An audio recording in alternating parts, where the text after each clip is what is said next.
this gospel of Jesus Christ is worth dying for. The scriptures is worth knowing and memorizing and studying, and when your time comes to offer your life, this is worth dying for.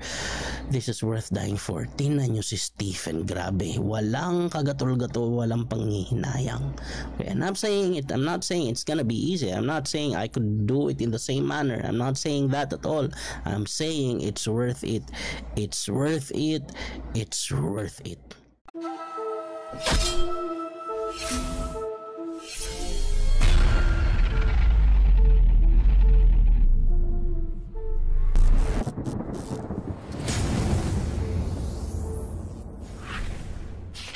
Season 28 na po tayo. God is good, God is good. Ayun, so tapos eto na. So puntahan po natin yung Acts chapter 6 verse 8. Pinagpala ng Diyos si Esteban. I'll be reading from this, ha? Okay, magandang balita, Biblia. Okay? Pinagpala ng Diyos si Esteban at pinagkalooban ng kapangyarihan, kaya't nakaagawa siya ng maraming kababalaghan at himala sa harapan ng madla. Ayan po, sobrang blessed po. So yun, the blessed, di ba? The blessed. Verse 9, minsan nakipagtalo sa kanya, isipin nyo hindi po siya ang nakipagtalo sa kanya, okay? Sila ang nag-initiate. Minsan nakipagtalo sa kanya ang ilang kasapi ng sinagoga ng mga pinalaya, okay? Na binubuo, yung pinalaya isang group of people, na binubuo ng mga Hudyong taga Cyrene, Alexandria, diyan galing si Apollos. Alejandria, mga matatalino yan. Okay, so sa Alexandria. Okay, kung hindi ako nagkakamali, nandiyan yung pinakamalaking library dati, yung ancient library sa Alexandria. Kung hindi ako nagkakamali. Okay, so Alexandria, Cilicia, at Asia. Okay. Ngunit, ang daming tao nito, no? Ngunit hindi nila kayang salungatin ang karunungang kaloob ng Espiritu kay Esteban. Grabe, blessed na, may power pa, hindi pa kayang salungatin yung wisdom na binigay sa kanya ng Spirit, okay, ng Holy Spirit. Okay? So, hindi nila kayang salungatin ang karunungang kaloob ng Espiritu kay Esteban. Kaya't lihim nilang sinulsulan ng ilang lalaki na magpatotoo laban sa kanya ng ganito. Narinig naming nilalait niya si Moises at ang Diyos. Sa gayon, naudyukan nilang magalit kay Esteban ang mga tao, ang mga pinuno ng bayan at ang mga tagapagturo ng kautusan. Siya'y sinunggaban nila at dinala sa kataas-taas ang kapulungan ng mga Hudyo. Nagharap sila ng mga sinungaling na saksi. Ito talaga style nila to, no? Kay Jesus, ganito rin ginawa nila. Nagharap sila ng mga sinungaling na saksi laban kay Esteban. Sinabi ng mga ito, ang taong ito ay walang tigil ng pagsasalita laban sa banal na templo at sa kautusan ni Moises. Yan kasi dinidiscuss niya na yung grace nito eh. Okay, so narinig naming sinasabi niya na ang templo raw ay gigibain nitong si Jesus na taga Nazaret at papalitan ang mga kaugaliang ipinamana sa atin ni Moises. Yan, ito yung argument nung nakaraan eh, di ba, yung series natin on giving. So, yan, parang ganyan din yun eh. Si Esteban ay pinagmasdang mabuti ng lahat ng nakaupo sa kapulungan at nakita nila na ang kanyang mukha ay parang anghel. Mukhang anghel si Esteban, grabe. Okay, ito na. Itong verse 7, ito malupit to. Ang talumpati ni Esteban. Patawarin niyo ako pero babasahin ko yung buong chapters, ha? Okay, hanggang lang naman to. 60 verses lang to. Okay, makinig kayong mabuti. Kasi andito na mismo to, hindi ko na to i-discuss masyado. Babasahin ko to. This is just so amazing and so important and so beautiful to skip. Okay? I don't wanna elaborate on this much further. I'm gonna read this and I'm just gonna drive straight to my point, to the point of tonight's episode. Verse 7, ang talumpati ni Esteban. Ang talumpati ni Esteban. Si Esteban ay tinanong, ng pinakapunong pari, totoo ba ang lahat ng ito? Sumagot si Esteban, mga kapatid at mga magulang, pakinggan ninyo ang sasabihin ko. Imagine niyo si Esteban nagsasalita, nandun kayo sa harap ha, nandun kayo sa harapan, nanonood kayo from the side. Sumagot si Esteban, mga kapatid at mga magulang, pakinggan ninyo ang sasabihin ko. Ang dakila at makapangyarihang Diyos ay nagpakita sa ating ninunong si Abraham nang siya'y nasa Mesopotamia pa. Bago siya namirahan sa Haran, sinabi sa kanya ng Diyos, iwan mo ang lupain at mga kamag-anak at pumunta ka sa lupain ituturo ko sa iyo. Kaya't umalis siya sa lupain ng Kaldeo at nanirahan sa Haran. Pagkamatay ng kanyang ama, siya'y pinalipat ng Diyos sa lupain ito na inyong tinitirhan ngayon. Gayunman, hindi pa siya binigyan dito ng Diyos ng kahit nakapirasong lupa, ngunit ipinangako sa kanya na ang lupain ito ay magiging pag-aari niya at ng magiging lahi niya, kahit na wala pa siyang anak noon. Verse 6, ganito ang sinabi sa kanya ng Diyos, makikitira sa ibang bayan, sa ibang lupain ang iyong magiging lahi, aalipinin sila roon at pahihirapan sa loob ng 400 taon, ngunit paparusahan ko ang bansang aalipin sa kanila, aalis sila roon at sasamba sa akin sa lugar na ito. At iniutos ng Diyos kay Abraham ang pagtutuli bilang palatandaan ng kanilang kasunduan. Kaya't nang isilang si Isaac, tinuling niya ito sa 8 araw. Ganoon din ang ginawa ni Isaac sa anak niyang si Jacob, at ginawa naman ni Jacob sa 12 niyang anak na lalaki na naging mga ninuno ng ating lahi. Ang mga ninuno nating ito ay nainggit kay Jose, kaya't siya'y ipinagbili nila upang maging alipin sa Ehipto, ngunit kasama niya ang Diyos at hinango siya ng Diyos sa lahat ng kanyang kahirapan. Pinagpala siya ng Diyos at pinagkalooban ng karunungan nang humarap siya sa Faraon. Grabe, Bon Genesis to, ninarate lang niya, walang notes.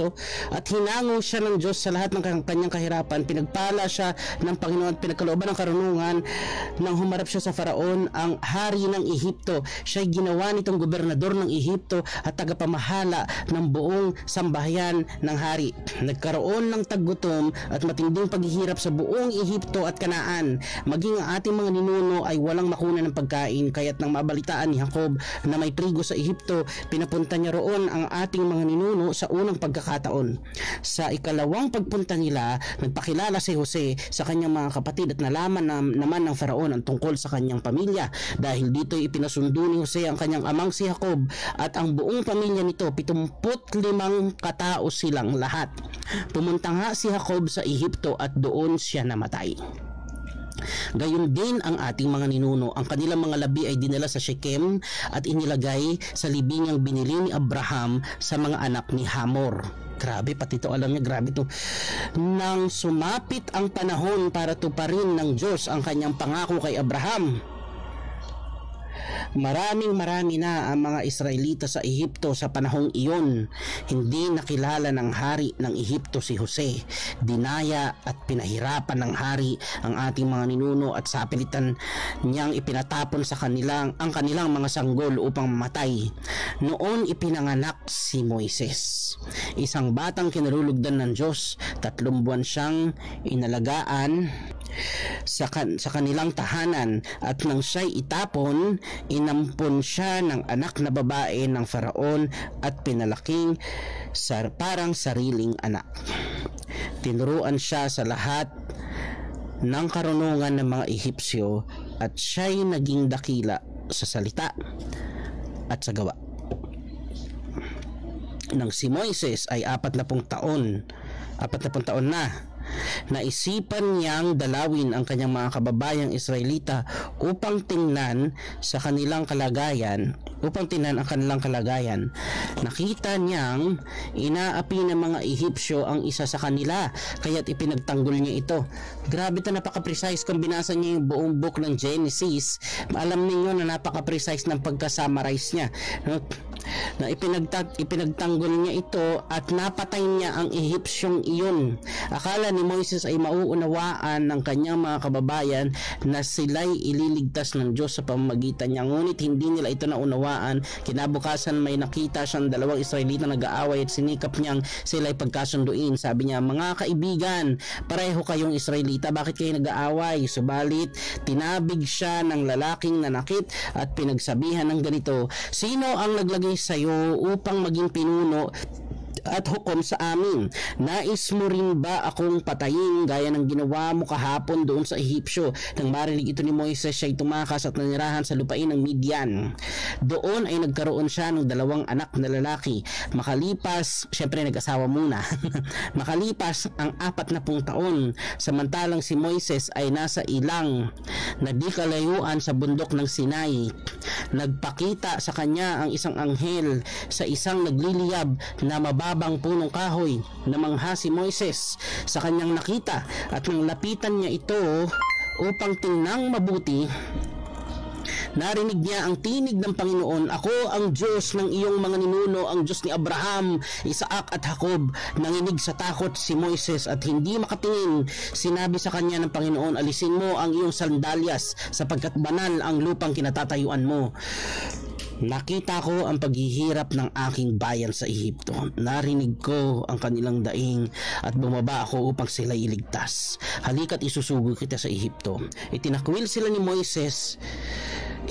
nila ang Moises na ito nang kanilang sabihin, sino ang naglagay sa iyo upang maging pinuno at hukom namin?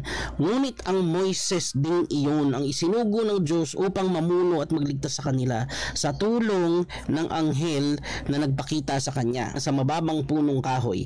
Sila ay inilabas niya mula sa Ehipto sa pamamagitan ng mga himalang ginawa niya roon sa dagat na pula at sa ilang sa loob, ibig sabihin desert, ilang sa loob ng 40 taon. Siya rin ang Moises na nagsabi sa mga Israelita, ang Diyos ay pipili ng isa sa inyo at gagawing propetang tulad ko. Siya ang kasama sa kapulungan ng mga Israelita sa ilang at ng anghel na nagsalita sa kanya at sa ating mga ninuno sa bundok ng Sinai. Siya ang tumanggap ng mga salitang nagbibigay buhay mula sa Diyos upang ibigay sa atin.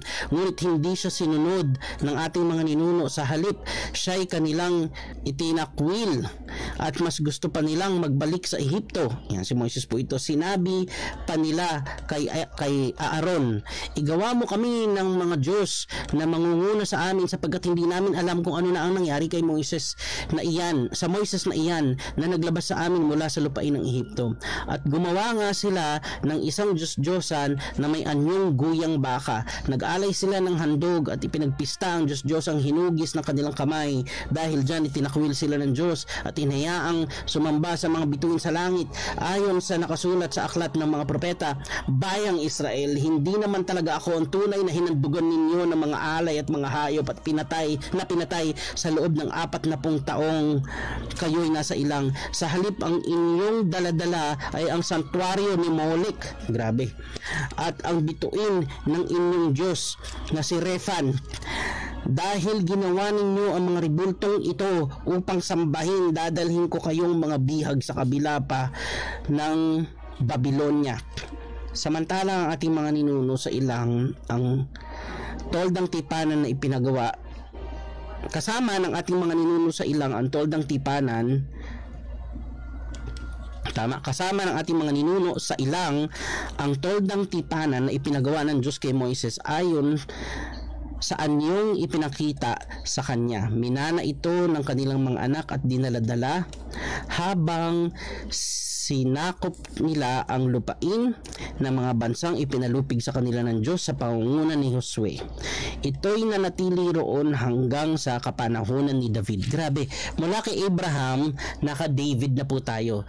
Wala po itong notes. Walang notes. Ulitin ko, wala po itong notes. Straight from memory. Okay?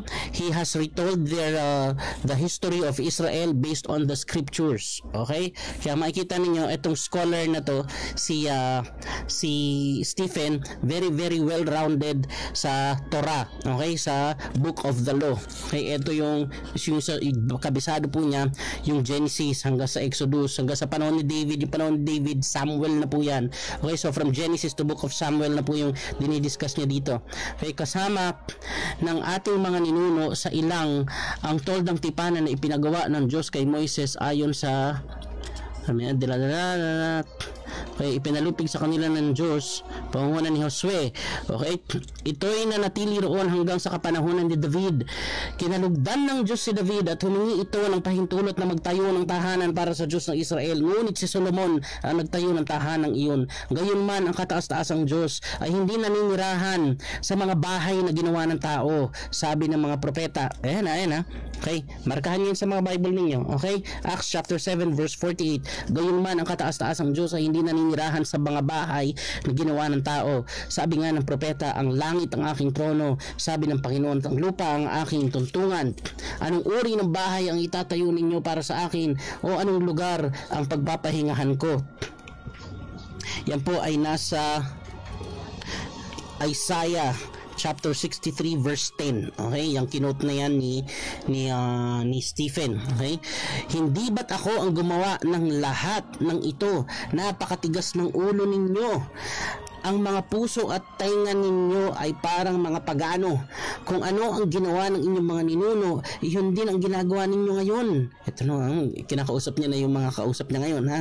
Lagi ninyong nilalabanan ang Espiritu Santo. Sinong propeta ang hindi inusig ng mga inyo? Ay, grabe. Sinong propeta ang hindi inusig ng inyong mga ninuno? Pinatay nila ang mga nagpahayag tungkol sa pagparito ng matuwid na lingkod na inyo namang ipinagkanulo at ipinapatay. Tumanggap kayo ng kautosang ibinigay ng Diyos sa pamamagitan ng mga anghel, ngunit hindi naman ninyo ito sinunod. Verse 54. Nagngit-ngit sa matinding galit kay Esteban ang buong kataas-taasang kapulungan ng mga Hudyo nang marinig ang mga ito. Ngunit si Esteban, napuspos ng Espiritu Santo, ay tumingala sa langit at nakita niya ang kaluwalhatian ng Diyos at si Jesus na nakatayo sa kanan ng Diyos. Kaya't sinabi niya, tingnan ninyo, nakikita akong bukas. Ito yung eksena sa Book of Daniel na yung Son of Man, no, nakaupo sa tabi ng Ancient of Days. Okay, so kaya't sinabi niya, tingnan ninyo, nakikita akong bukas ang kalangitan at ang anak ng tao. Ayun na, sa Book of Daniel, yung anak ng tao. At ang anak ng tao na nakatayo sa kanan ng Diyos. Tinakpan nila ang kanilang mga tainga at nagsigawan. Pagkatapos sabay-sabay nilang sinugod si Esteban at kinaladkad siya palabas ng lungsod upang batuhin. Inilagay ng mga saksi ang kanilang mga balabal sa paanan ng isang binatang nagngangalang Saulo. Ito po si Saint Paul. Okay? At habang binabato nila si Esteban, nanalangin siya ng ganito, Panginoong Yesus, tanggapin mo po ang aking espiritu. Lumuhod si Esteban at sumigaw ng malakas, Panginoon, huwag mo po silang panagutin sa kasalanang ito. At pagkasabi nito, siya'y namatay.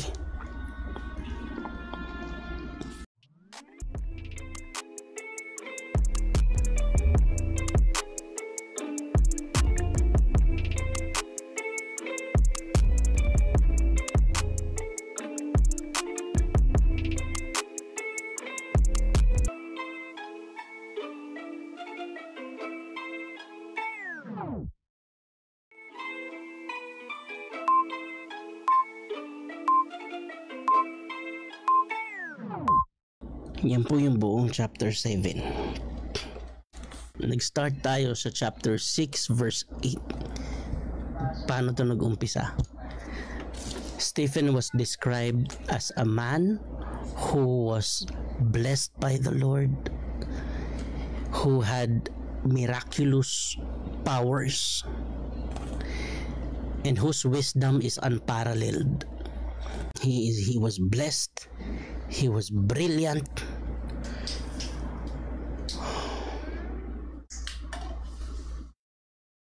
He was forgiving. And he was the first to go.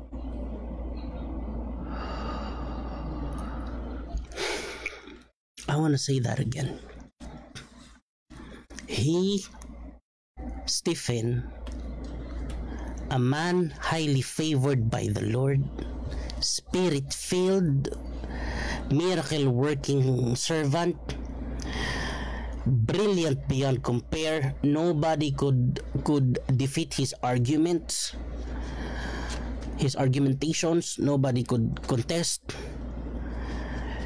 And he is blessed. He has a forgiving heart.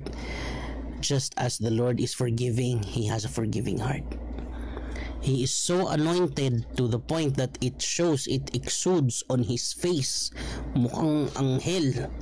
He is just so filled with God's anointing. And yet we see how did this story, gaano katagal si isang chapter at kalahati lang po sa 60 verses sa isang chapter. Stephen was able to retell the history of Israel from their forefathers, from Abraham all the way to David, all the way to Jesus, with laser point accuracy, with very very impressive precision. Walang notes, walang computer, walang gadgets, walang dalang notebook. Kabisado niya tong story. Kaya nung na-convert siya, it made more sense to him kasi naiintindihan niya. This is when you realize how valuable and important the Old Testament is. Why? Kasi if you are not familiar with the Old Testament, you wouldn't even have an idea what prophecies Jesus fulfilled. Hindi mo alam kung ano yung mga symbols na natupad sa panahon ni Jesus, kung ano yung mga stories na nag-foreshadow kay Jesus. Wala kang point of reference, wala kang pagkukumparahan na ayun pala, kaya pala ganun, kaya pala ganito, kaya pala ganyan. Ganun exactly. Walang Google, walang internet. Memorize ni Stephen. He was so brilliant. He was so highly dedicated to the scriptures. He was so brilliant. He was so eloquent in his speech. Kaya lang, umpisa pa lang kita mo na wala na talaga, misplaced talaga yung heart ng mga tao. Kasi pag natatalo sila sa argument, ang gagawin nila, ipapagulpi ka. O kaya, nakuha nyo, ipapagulpi ka, ipapatumba ka, ganun ang nangyayari.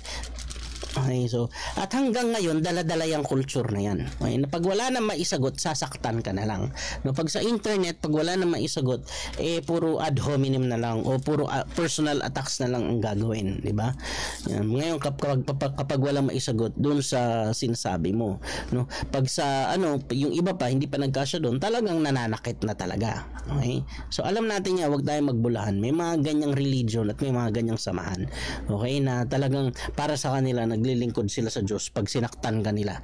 Okay? Imbes na sagutin sana yung argumentation, sagutin para malaman ninyo kung sino yung nagsasabi ng totoo, hindi, mananakit na lang. Okay? So, tapos, ano yung pagka-describe ng Bible kay Stephen? Acts chapter 6 verse 8, he was blessed. He was blessed. He did miracles, amazing miracles in front of people. He is a man filled with wisdom that nobody could contest, nobody could counter-argue with his argumentations. He was really persuasive. Okay? Tapos mukha siyang angel, nag-i-exude yung glory. Ibig sabihin, nag-i-exude, kumakatas sa labas na nagliliwanag. Tapos sa dulo, pagkatapos niya tong sabihin lahat, kitang-kita nyo, hindi lang siya describe na brilliant eh. Hindi lang sinabi na itong tao na to filled with wisdom. Kita mo eh. Kitang-kita mo eh. Ninarrate niya yung buong Old Testament. Ninarrate po niya yung story ni Abraham, papunta kay Joseph, papunta kay Moises, papunta kay David. Imagine. Dire-diretso. Tapos inilagay niya yung significance nun. Nasabi niya, eto, dito pa to galing, tapos nangyari yung mga story tungkol kay Abraham, mga symbols tungkol kay Abraham, kay Moises, eto mga story na to, lahat to nagpo-point dito sa hanggang kay David, nagsisiro in sila dito sa figure na to, si Jesus, tapos pinapatay niyo si Jesus. Tapos ang nangyari sa kanya, pinatay. So kayo na po ang maglagay. Kayo na po maglagay dyan. The blessed, the brilliant. Ako ilalagay ko dyan, and the martyr. O kaya, and the first to go. The most blessed and the most brilliant was also the first to go. Or if you wanna be blatantly honest about it, the blessed, the brilliant, and the dead.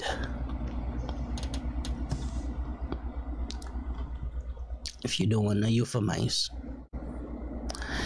Bakit ganun? Napaka-powerful nung start, di ba? Sila Peter, napaka-powerful, di ba? 3,000 converts, naging 5,000 nung hinuli sila, di ba? Tapos Ananias and Sapphira, nagpa-politics, itinumba ng spirit kasi talagang preserve yung no, purity ng church. Tapos eto si Stephen, described as a highly blessed person, a man filled with wisdom. Nung tapos ganito ang nangyari, biglang. Pero ano nangyari sa church ng hinaba? Hindi lalong lumakas. In fact, pati yung nandun na nag-persecute, na-convert din. Siyempre, with the intervention of Jesus himself, no? Nagpakita si Lord Jesus doon. Pero po, etong this is a turning point. This is a milestone. This is a turning point in the history of Christianity and among all the believers. Why? What happened to Stephen clearly shows us that Jesus is worth dying for. Ito literally, di ba yung mga sinasabi niya, nag-train ka ng 20 years sa martial arts tapos binaril ka lang. Parang ganun yung nangyari kay Stephen. Nagpaka-expert siya sa scriptures, tapos grabe yung commitment niya, inatinan niya lahat. Okay, so kaya ganun di ba? Inatinan niya lahat ng mga sessions ng mga disciples. Okay, na-convert siya, malamang nung buhay pa si Jesus, nandun na rin siya, nakabuntot na siya noon. Okay, kasi sila Caiaphas nga nandun, sila Matias nga nandun di ba? Nandun na siya, kaya lang bata pa siya, pero andun na siya. So from childhood, andun na siya. Tapos nung ready na siya, yung unang salvo niya, yun na rin yung huli. Yung una't huling pasabog niya, ito. Pero kita ninyo, even his death was not able to stop the message from getting across. Hanggang ngayon, binabasa natin, nakasulat na pinagdugtong ni Stephen, pinakita niya na si Jesus, yung sinasabi doon sa Old Testament, simula pa ng panahon ni Abraham, doon pa nag-umpisa, hindi po sa Bethlehem nag-umpisa ang story ni Jesus. Okay, yung story ng Israel sa kay Abraham pa, pero yung story ni Jesus actually sa creation pa nag-start, no? Because John 1:1, in the beginning was the Word, and the Word was with God, and the Word was God. Pero nung sinasabi niya, ito yung lalabas sa Israel, ito panahon pa ni Abraham, ito na yung tungkol sa promised child, yung promised child. Alam niyo, yung promised child, hindi naman talaga si Isaiah, si Isaac, symbol lang si Isaac, although totoong tao yan, pero symbol lang si Isaac. Isaac was a mere foreshadowing of Jesus. Ang totoong promised child si Jesus, ang totoong isa-sacrifice na child si Jesus, ang isa-sacrifice na son si Jesus. Tapos kay Moises, yung mga ginawa ni Moises, napakarami doon, symbols din ni Jesus. Kay Joseph, napakarami doon, symbols din ni Jesus yon. Natatandaan niyo si Simeon, sabi ni Joseph, dito muna si Simeon, dito muna siya sa akin hanggat hindi nyo dinadala si Benjamin. Natatandaan nyo? Isa po sa mga meaning ng names na Benjamin, grace. Isa sa mga meaning ng names na Simeon, law. law, ang sabi ni Joseph. Tapos Joseph was symbolizing Jesus, no? So sabi ni Joseph, dito lang muna yung law, hindi siya pwedeng umalis hanggat hindi dumarating si Benjamin. Si Simeon dito lang hanggat hindi dumarating si Benjamin. Hindi palalayain si Simeon hanggat hindi dumarating si Benjamin. Yung law dito lang hanggat hindi dumarating yung grace. Sa panahon ni Moises yan. Tapos yung hinampas ni Moises yung bato, 'di ba? Yung kahoy, yun yung symbol ng cross. Yung bato, yun yung symbol ni Jesus. Ang dami niya, puro symbolisms. Hanggang sa panahon ni David, nung sinabi ni David, the Lord is my shepherd. Pagdating kay Jesus, ano sabi ni Jesus? I am the good shepherd. Ibig sabihin, ako yun, yung sinasabi ni David. Hanggang doon, grabe ka brilliant to si yung ting nito, grabe talaga. Grabe yung yung ting ni Stephen. And how did it go for him? He offered his life. Literally, he offered his life. Kaya talaga hindi mag-work Panahon pa ni Job, hindi talaga mag-work tong yung the simplistic approach na we would use syllogism to just measure everybody's walk with the Lord or faith towards the or faith or obedience na hindi. Kaya tinan mo ako meron siguro kaya ka ganyan, kaya ka kinulang sa budget, o kaya namatayan kayo, o kaya may nagkasakit, o kaya may ganito kasi hindi kayo sumusunod kay Lord. Hindi niyo yan masasabi. Hindi niyo, that is too ignorant to say. No, that is a sign of ignorance. No, pag sinabi mo yan sa kapwa mo, Kristiyano, sinabi mo, kaya siguro ganyan, kaya ka naka-attract ng sakit, kaya may na-COVID sa inyo, kasi siguro meron kayong ganito, may kasalanan kayo, hindi niyo sinunod si Lord, o ganyan-ganyan, o wala sa inyong favor si Lord, hindi kayo blessed, o hindi kayo nagbabasa ng Bible, siguro, hindi, unless makasama mo yung tao at kita mo naman talaga na hindi nagbabasa, that's the only time, no? Kita mo naman talaga hindi nagpe-pray, that's the only time you could tell, no? Pero pag talagang hindi mo naman alam kung anong ginagawa nila, you can never tell. Okay? So it doesn't work like that. It does not work like that. This was a highly favored man. Stephen was a highly favored man. He was filled with wisdom. He walked with the Lord. He made the Lord proud. Sabi nga ng ibang preachers, sabi nila nung nakita ni na nakaupo sa si Jesus, nakita niya si Jesus, parang gusto na siyang kunin, di ba? Nakatayo na si Jesus parang gusto nang mag-intervene ni Jesus, no? Excited na siya i-welcome si Stephen. So I think Stephen was the first to receive the divine accolade among all the disciples, because he was the first to go. I think it was him who received the first highest accolade that we are all waiting for. Now, well done, my good and faithful servant. Share the joy of your master. Tama yung sinabi ni Lord na he who loses his life for my sake will find it. So, that's our topic for tonight, no? Paano ko to i-discuss? Napakahaba. Tapos hindi babasahin ko para makita ng tao gaano katindi itong si Stephen. And in spite all those, may lindol talaga? As in ngayon, may lindol? Serious?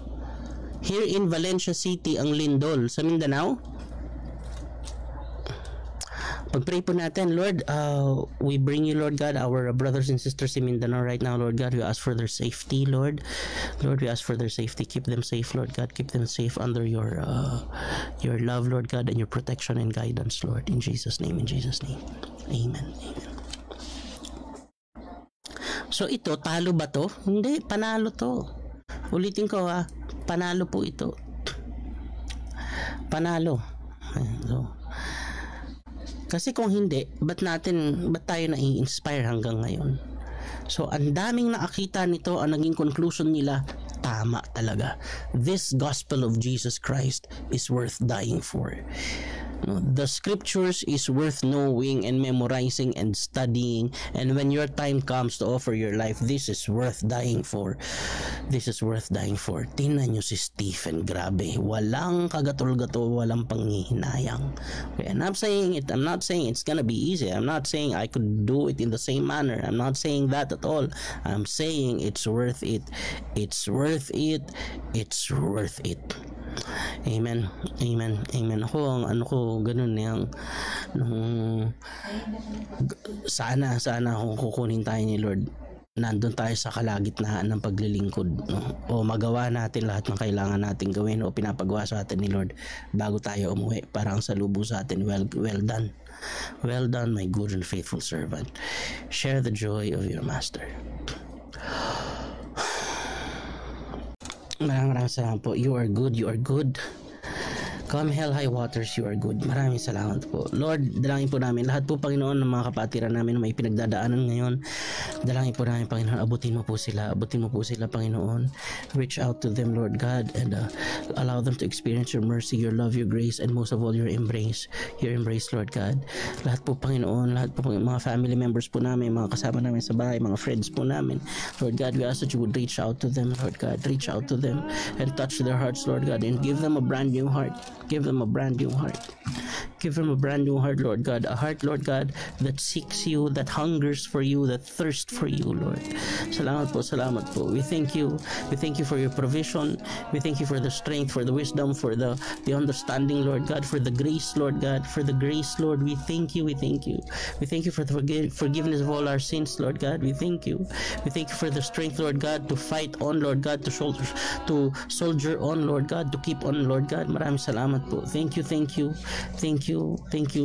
Lahat po na may karamdaman, Panginoon, lahat po na may suliranin, lahat po na may depression, na may anxiety, Lord, ang dalangin po namin, abutin mo po sila, abutin mo po kami, Panginoon, kailangan ka po namin. We need your touch, Lord God. We need your embrace, Lord. Salamat po.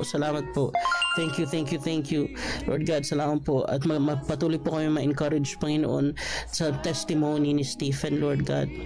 The blessed, the brilliant, the brave. Salamat po.